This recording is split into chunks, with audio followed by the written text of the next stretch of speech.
Hey everyone, welcome back to my another vlog, another mini vlog. তো আজকের দিনটা খুব এক্সাইটিং আর আজকের দিনটা খুব ভালো হতে চলেছে, খুব আনন্দের অবশ্যই। আজকে তোমাদের গত ভ্লগেই বলেছিলাম আজকে হচ্ছে 28 এপ্রিল, আমার ননদের আজকে অ্যানিভার্সারি। তো সবার প্রথমেই আগে বলি happy anniversary to both of you. আর সেকেন্ড, দেখলেই তো ঘুম থেকে উঠে ব্রেকফাস্টে রেডি হয়ে পুলে নামবো বলে একেবারে পুলের ড্রেস পরে রেডি হয়ে ব্রেকফাস্ট করতে চলে গেছিলাম। তো ব্রেকফাস্টটা কমপ্লিট করে পুলে চলে এসেছি। আর পুলে এসে তো মজা মজা মজা, মানে পুলে আসলেন, পুলে একবার আমি নামলে না আর পুল থেকে আমার মনে হয় না উঠি, মনে হয় সারাদিন। মোটামুটি আমি 7-8 ঘন্টা পুলে ছিলাম। আর এবার প্রথমবার এমন হলো যে পুলে নেমেছি কিন্তু সমুদ্রে নামিনি। মন্দারমণিতে গিয়ে বা দীঘায় গিয়ে যদি সমুদ্রে না নামি কেমন একটা এমনি হতো যে এই সমুদ্রে একবারও নামলাম না, বা পুরীতেও তাই হয়। কিন্তু এবছর আমরা পুলে এত মজা করেছি কারণ সমুদ্রে যাওয়ার কথা আর মনেই হয়নি। তো যাই হোক, সারাদিনটা পুলে হেভি আনন্দ করে কাটিয়েছি। তারপরে আস্তে আস্তে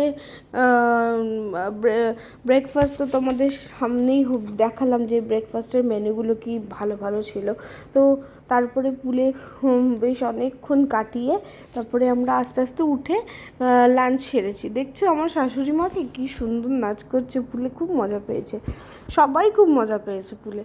আর পুলের জলটাও খুব সুন্দর ছিল। এনিওয়ে, তো আমরা খাওয়া দাওয়া কমপ্লিট করে দেখো এখন মারা তো সবাই মাকে উঠতে দিচ্ছিল না, বাকিরা উঠে গেছিলো। আমার বর দেখো আমার মাকে নিয়ে কি শয়তানি শুরু করেছে। মা ভয় পাচ্ছে কিন্তু মাকে কিছুতেই উঠতে দেবে না। ওই দেখো মাকে জল খাওয়াবে, ডুবাবে বলে প্ল্যান করছিল পুলের মধ্যে। তো আজকে আমরা লাঞ্চ করে রেডি হয়ে আমাদের প্ল্যান ছিল যে ওই ওদের অ্যানিভার্সারি সেলিব্রেশন করা। তো আমি একটু রেডি হয়ে গিয়ে দেখি অলমোস্ট ওদের টেবিলটাকে রেডি করতে শুরু করে দিয়েছিল ওরা বেলুন সাজিয়ে।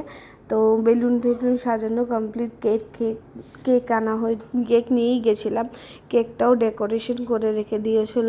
এবার ওদের কেকটা কাটার পালা। তো যাই হোক, আমার সাথে সাথে তোমরা প্রত্যেকে ওদের একবার উইশ করে দিও, একবার হ্যাপি অ্যানিভার্সারি জানিয়ে দিও। আর আমি চাই সব সময় ওরা খুব ভালো থাকুক, আনন্দে থাকুক, এটাই আজকালকার দিনে আনন্দে থাকাটা খুব কমে গেছে। যাই হোক, তো ওরা ভালো থাকুক, আনন্দে থাকুক, এর থেকে বড় আর কিছু হতে পারে না। আর পুচকু সোনাটাকে আমার খুব ভালো করে মানুষ করুক, অনেক বড় হোক ও। আর আমরা যেন সবাই এভাবেই থাকতে পারি, তোমরাও আমাদের আশীর্বাদ করো। আর আজকের ব্লগটা যদি ভালো লেগে থাকে তো please like, comment and share করো। তো আর তোমরাও প্রত্যেকে সবাই খুব ভালো থেকো, সুস্থ থেকো, আনন্দে থেকো।